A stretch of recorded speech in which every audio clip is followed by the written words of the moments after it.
I want to talk to you about feet today. After today's video, I want to make sure that you know how to properly use your feet when you climb and the reasons why you use certain techniques. So let's get to it.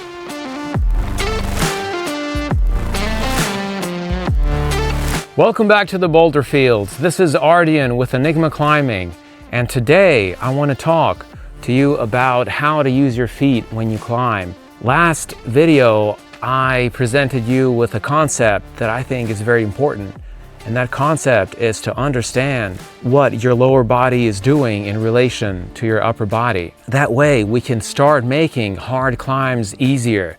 The job of your lower body is to take as much load off of your hands, fingers, and arms as possible. Your feet are usually the driving force behind all of it. So I want you to start thinking, what is the most efficient way that we can use our feet? The most efficient way is actually the way I'm using them right now. I'm standing with my full weight on my feet. Sometimes you can do this when you climb as well. If you're climbing something very slabby, you can put all of your weight on your feet and have nothing on the hands. But most of the time when you climb, you're going to have some kind of steepness to the wall, or it's going to be about vertical. In this situation, you can't put all of your weight on your feet, but I still want you to think about that, because what we're after is to get as close as possible to maximum efficiency. And so when you start thinking that way, it allows you to have a better understanding of the techniques that you are using. So let me introduce one more concept to you today. That concept is, I want you to climb with active feet. You know, this is a concept they use in Brazilian Jiu-Jitsu as well, but it applies to climbing so well. When you have active feet and active toes, you're actually helping your lower body make everything that much more efficient. I think the best way to understand that is think about climbing without your climbing shoes on. How would you climb? Especially with something that has a little bit of steepness. Most of the time, you're gonna curl your toes around the rock and pull in. That ends up being the most efficient way. When you don't have climbing shoes on, it's more natural to do it that way. Well, when you put climbing shoes on, you still want to do it that way. That is what I mean by having active feet. When you're climbing, you activate it, you understand that, okay, I'm not going to get full efficiency from my feet, because again, full efficiency means standing on them. But I'm going to do the best that I can to activate my feet. Even if you can't physically curl your toes around a hold, you can still put pressure on that hold, and you can put downward pressure on it so you can pull with your hamstring closer into the wall. That's what I mean by active feet. When you position your foot, you dig it in. You want as much weight to go down into the ground as possible. And then if you can, you want to pull the wall towards you. I also want you to understand why we use climbing shoes in the first place. The toe box in the climbing shoe compresses our toes and adds strength so that we can apply that amount of pressure with our toes. If you have a flat shoe, or you just started climbing and your shoe isn't quite tight enough, then your toes are going to be flat. And even though the climbing shoe is still going to provide some support, it's just not going to give you that power that you can if you had an aggressive pair of shoes that was also the right size. That's what I want you guys to understand. How your toes need to be positioned inside of your climbing shoe in order to get the most efficiency out of them. Well, the toes will be positioned in a crimped manner. Your toes are not going to be flat. If your toes are flat, then either your shoe is too big, well, it's too big. If you're a beginner and you've just started climbing and that's how you're able to climb, then that's fine. If you go any tighter than that and it prevents you from climbing, then don't do it. It takes a while for your toes to gain that strength and that endurance to be able to cram your feet in tight climbing shoes without it just completely ruining your day. So if it's ruining your day, don't worry about it. Keep your shoes big.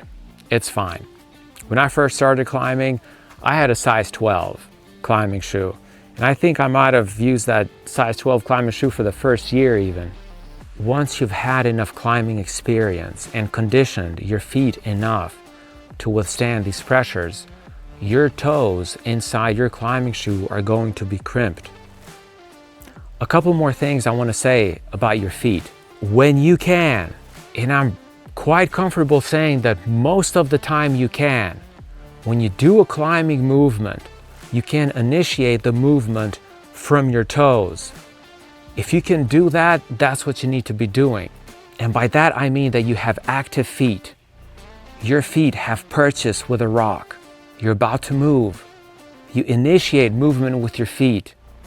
That's going to create a wave of movement. That wave of movement is going to go into your legs, it's going to go into your hips, and then it's going to go into your upper body, all the way down to your fingertips as your hand moves to the next hold. That's what you want. You want to create this sway where you initiate the movement from your feet. But there's one more thing that I want you to think about. When you move your feet around, you balance, you position yourself. If I'm off balance right here, then I fall onto the rock, just like that. And so when you're off balance, and I'm climbing off balance like this, I'm gonna have to stress my hands, my arms, my shoulders to get myself back in line.